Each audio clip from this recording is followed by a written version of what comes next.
Hello, my name is Marta Musso, and I'm the Research and Engagement Manager for Archives Portal Europe. I would like to thank Nina Konstantic for the invitation to present here. I will present briefly how metadata are ingested in Archives Portal Europe, and particularly the challenge of topic assignment, which is one of the research tools that we are developing to help navigation around the portal. Archives Portal Europe is a network of more than 7,000 archival institutions in over 35 countries. It is a portal that aggregates the archival description and digitized material of archives from all over the world, of different types: national archives, private archives, community archives, parish archives, etc. The whole material related to European history or the history of European nations. As you can imagine, this is an enormous, heterogeneous, and multilingual collection. We have material spanning over 10 centuries in more than 24 languages, different alphabets, etc., etc. Currently, there are around 287 million collections available to be searched on the portal. There are different ways in which archival descriptions and metadata can be aggregated in Archives Portal Europe. The easiest and most efficient one is through a national level aggregator, like Pares in Spain, Archives Hub in France, in the UK, France Archive in France, etc. These portals aggregate the archival descriptions of all or most of the archives present in the national territory, and then they are combined in Archives Portal Europe. However, obviously not all countries have a national level aggregator. So we also deal individually with single institutions by aggregating the data that they have on their single website, or we digitize and prepare the archival descriptions ad hoc for archives with no web presence at all. The standards used are the common ones in digital archival science: EAD, encoded archival description, CPF, corporate bodies, persons, families, and METs, metadata encoding and transmission standards. However, they are simplified and slightly adapted to fit the needs of the network and facilitate the integration of archival catalogs that are built on very different cataloging traditions. So from the point of view of the archives researcher, being able to access such vast quantity of material in one single search opens up to many opportunities. However, there must be tools in place to help in the search, otherwise it could get overwhelming. There are 3 ways to do research in Archives Portal Europe: by institutions, which is the slightly more traditional way, which means you can select a single institution that you're interested in and see what material is available on the portal through the finding aids, list of names, guide source, and other tools. However, obviously, the added value of having a portal is to be able to search into different archives at the same time. For this, we have keywords, which is the most intuitive and effective, although there are a few rules. When I type a keyword in the search area, the scraper will search in all parts of the archival descriptions for that exact word with that spelling.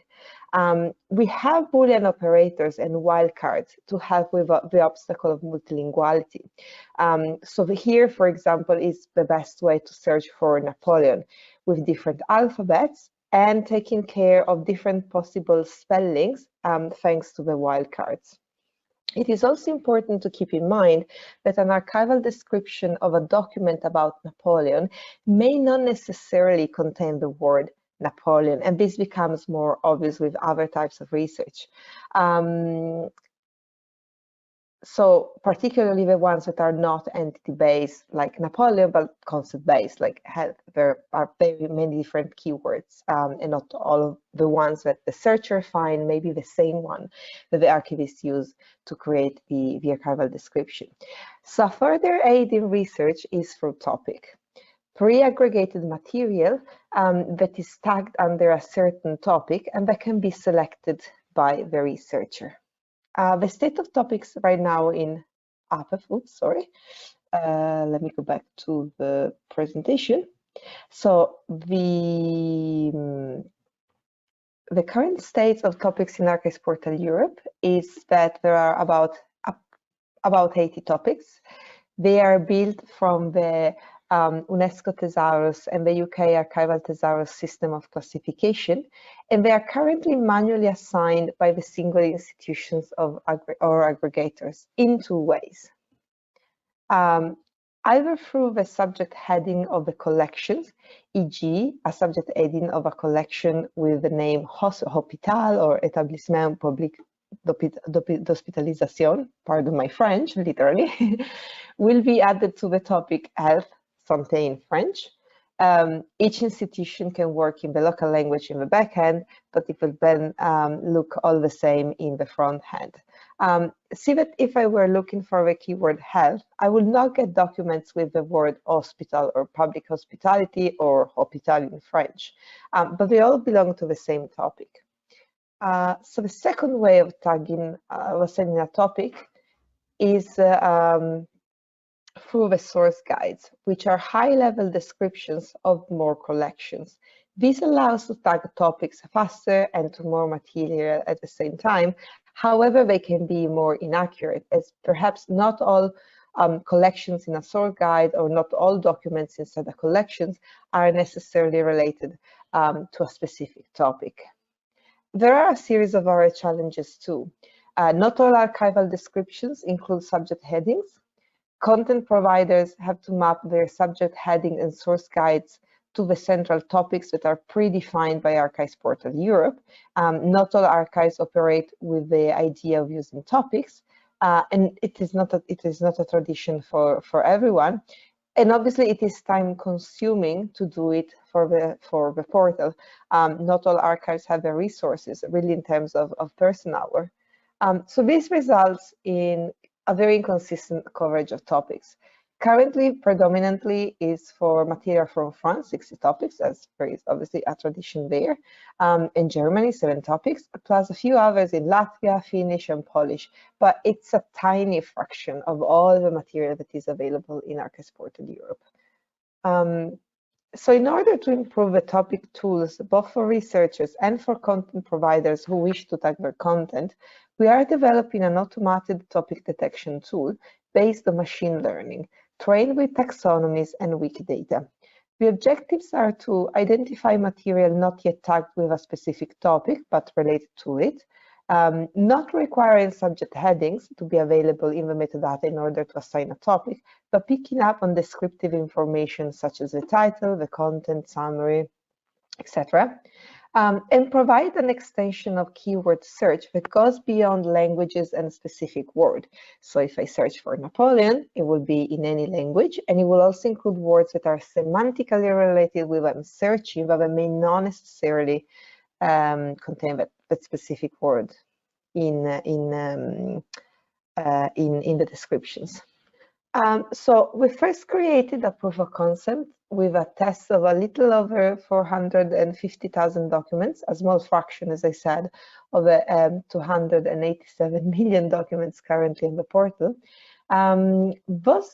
We chose documents that were already tagged with a topic, I should say archival description, which was archival descriptions that were already tagged with a topic, and we chose 9 topics that would be multilingual, so more than one country and one language is being tagged for the documents of a topic. They varied in size and scope, and they were both entity-based, concept-based, or a mix. So we chose topics such as Napoleon, as I said already many times, World War II, economics, German Democratic Republic, etc.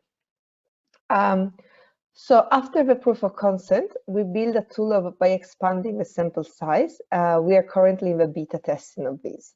We have reached 12 languages for the research: German, French, Italian, Finnish, Latvian, Polish, Russian, Slovenian, Swedish, Hebrew, Spanish, and English. Boolean operators and wildcards can also be used. And it also allows to specify if you're looking for concepts or entities, as these go to different type of back-end work by the tool. This is how the results look like.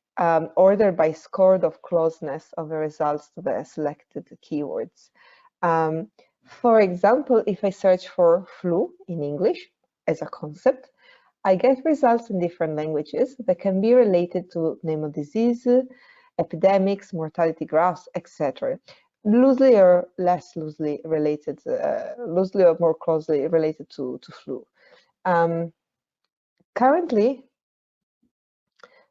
not necessarily already tagged with health, but with other topics. And when we will open to the whole repository, likely not to be tagged to any topic at all.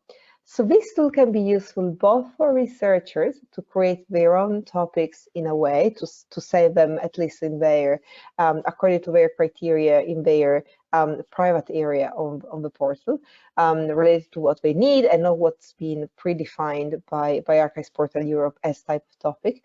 And content providers can also use the tool as help to find and tag topics amongst their material. The list of topics is not final. We can create new ones according to the needs of both researchers and content providers. We want it to become more of a collective exercise. So from the point of view of the user of Archives Portal Europe, the front-end user, this is what we see at the moment.